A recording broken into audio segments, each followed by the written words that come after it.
अस्सलामुअलैकुम, मैं हूं आपका दोस्त और आप देख रहे हैं मिस्टर प्लीडर।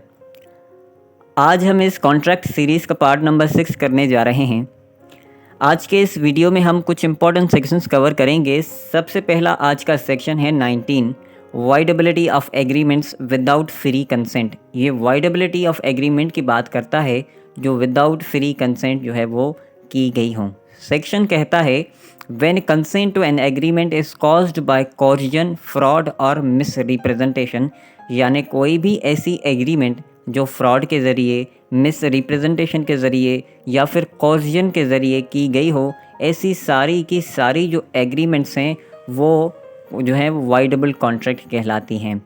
वाइडेबल के ये कॉन्ट्रैक्ट क्या होते हैं ये हम सेकंड पार्ट में कवर कर चुके हैं कि वाइडेबल कॉन्ट्रैक्ट ऐसे कॉन्ट्रैक्ट होते हैं जो पार्टी की ऑप्शन पे डिपेंड करते हैं, यानी जो एग्रीव्ड पार्टी होती है जिसको नुकसान होता है उसकी पार्टी के ऑप्शन पे डिपेंड होती है, चाहे तो उसको जो है वो एग्रीमेंट को कबूल करे या तो जो है वो उनके ख़िलाफ़ जाए कि भाई ये मुझे एग्रीमेंट कबूल नहीं है, ये मुझे डरा के धमका के फ्रॉड के ज़रिए या फिर मिस रिप्रेजेंटेशन के ज़रिए की गई थी। तो ये पार्टी की ऑप्शन पर डिपेंड होता है। तो ये जो है वो सेक्शन सिंपल उसी की बात करता है, voidability of agreement without free consent. लेकिन वो एग्रीमेंट तो की गई थी लेकिन उनकी फ्री कंसेंट जो है वो नहीं ली गई थी, तो इसलिए इस सेक्शन को जो है वो voidability of agreements without free consent कहा जाता है। अब इसमें एक एग्जांपल है सिंपली कि एक बंदा है बबलू, दूसरा बंदा है सागर। सागर जो है वो गन लेके बबलू को डरा धमका के उसके सर पर गन रखकर कहता है कि अपनी आईफ़ोन मुझे दे दो, और 50,000 रुपये में वो आईफ़ोन ले लेता है। लेकिन उस आईफ़ोन की जो कीमत है वो 2 लाख रुपए है। तो अब तो ये उन्होंने विदाउट फ्री कंसेंट जो है वो डरा धमका के या कैसे भी जो है वो उनसे आईफ़ोन ले ली। अब ये एग्रीव्ड पार्टी कौन है? ये बबलू है जिसकी आईफ़ोन जो है वो छिन गई 50,000 रुपये में, जो 2 लाख रुपए की थी। अब इनके ऑप्शन पे डिपेंड करता है, चाहे तो वो 50,000 रुपये कबूल करें और उस एग्रीमेंट को कबूल करें, चाहे तो जो है वो उसको जो है वो वाइड करार दे दें कि भाई ये अनवैलिड है, अनफेयर है, मेरे साथ जो है वो ज़बरदस्ती हुई थी जिसकी वजह से मैंने ये कंसेंट दी थी, सो ये फ्री कंसेंट मेरी नहीं थी। तो ये होता है section 19, voidability of agreements without free consent, यानी कोई भी ऐसी एग्रीमेंट जो फ्रॉड के ज़रिए, मिस रिप्रेजेंटेशन के ज़रिए या फिर कॉर्जन के ज़रिए ली गई हो, ऐसे सारी एग्रीमेंट को वाइडेबल कॉन्ट्रैक्ट्स कहते हैं।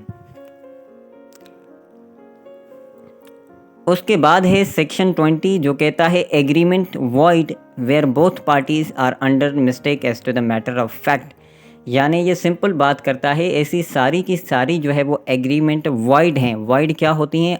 इनवैलिड होती हैं, यानी उनका कोई वैल्यू नहीं होता। कौन सी? जो कि under the mistake of fact हो, यानी जो फैक्ट है उसमें दोनों पार्टीज़ जो है वो मिस्टेक करें। Where both parties to an agreement are under the mistake of fact, the agreement is void। तो ऐसी एग्रीमेंट सारी जो हैं वो void होती हैं। आप सोचेंगे ये मिस्टेक ऑफ फैक्ट क्या होता है? यानी कोई ऐसा फैक्ट हो जिसमें दोनों के दोनों जो है वो मिस्टेक करें। फॉर सपोज जैसे ये नीचे एग्जांपल लिखा हुआ है कि दो पार्टीज़ हैं ए और बी, आपस में जो है वो कॉन्ट्रैक्ट करती हैं। ए के पास घोड़ा है, वो सेल करता है बी को। अब बी भी खुश होता है, वो कॉन्ट्रैक्ट जो है वो साइन कर लेते हैं। लेकिन फैक्ट ये है कि जिस वक्त ये कॉन्ट्रैक्ट कर रहे होते हैं उस वक्त ये घोड़ा जो है वो मर चुका होता है। ये तो ना तो ए को पता होता है देने वाले को, ना ही लेने वाले को पता होता है। यानी बोथ पार्टीज़ जो हैं वो अंडर द मिस्टेक हैं, मिस्टेक ऑफ फैक्ट हैं। फैक्ट तो ये हकीकत तो यही है ना कि घोड़ा जिसकी ये कॉन्ट्रैक्ट कर रहे हैं वो ऑलरेडी मर गया है। तो ऐसी सारी एग्रीमेंट जिसमें दोनों party under the mistake of fact होती हैं वो वाइड होती हैं। तो ये है सेक्शन जो है वो 20 जिसमें agreement void where both parties are under the mistake of fact की बात करता है। उसके बाद है section 21, effect of mistake as to law, मतलब कि मिस्टेक ऑफ लॉ की बात करता है कि अगर दोनों पार्टीज़ हैं जो मिस्टेक ऑफ लॉ करती हैं, उसमें था 20 में जिसमें हमने ये पढ़ा कि मिस्टेक ऑफ फैक्ट था कि फैक्ट की जो हकीकत थी उसमें दोनों मिस्टेक कर रहे थे, लेकिन कभी कभार लॉ की जो है वो मिस्टेक हो जाती है।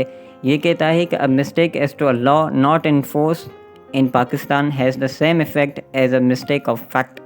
सिंपल बात करता है कि कोई भी अगर कॉन्ट्रैक्ट में ऐसा लॉ अप्लाई कर देते हैं उसमें कि इस सेक्शन के मुताबिक या इस कानून के मुताबिक कॉन्ट्रैक्ट करते हैं जो पाकिस्तान में इन्फोर्स ही नहीं है, पाकिस्तान में चलता ही नहीं है, वो इंग्लैंड का जो है लॉ अप्लाई कर देते हैं, तो उसकी भी इफ़ेक्ट ऐसे ही होगी जैसे मिस्टेक ऑफ फैक्ट में थी, जैसे पिछले वाले में थी कि वो सारी की सारी एग्रीमेंट जो थी वो वाइड थी, इनवैलिड थी, किसी काम की नहीं थी, उनका कोई वैल्यू नहीं था।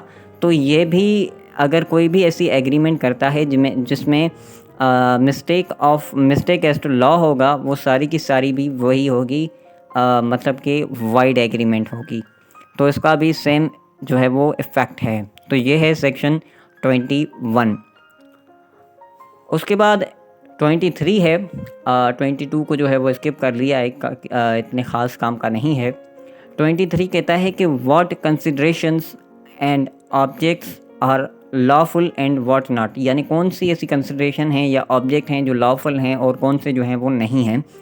कहता है कि कंसिडरेशन और objects of an agreement is lawful unless it is forbidden by law, यानी सिंपल ये बात करता है कि सारे के सारे जो कंसिडरेशन या ऑब्जेक्ट हैं वो सारे लॉफुल हैं कि जब तक वो किसी लॉ ने मना ना किया हो कि ये चीज़ें जो है वो अनलॉफुल हैं।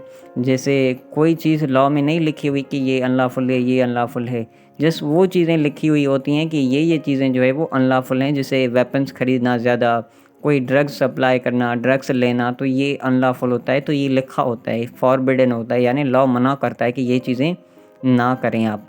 तो ये है सेक्शन 23 जिसमें हमें ये बताता है कि what considerations and objects are lawful in what not. तो सिंपल यही कहता है कि agreement is lawful unless it is forbidden by law, जब तक कि वो लॉ ने मना ना की हो, वो बाकी सारी की सारी एग्रीमेंट्स लॉफुल होती हैं। तो ये था आज का वीडियो जिसमें हमने कुछ इंपॉर्टेंट सेक्शंस कवर किए। आई होप कि आपको ये समझ में आ गया होगा। Thank you so much.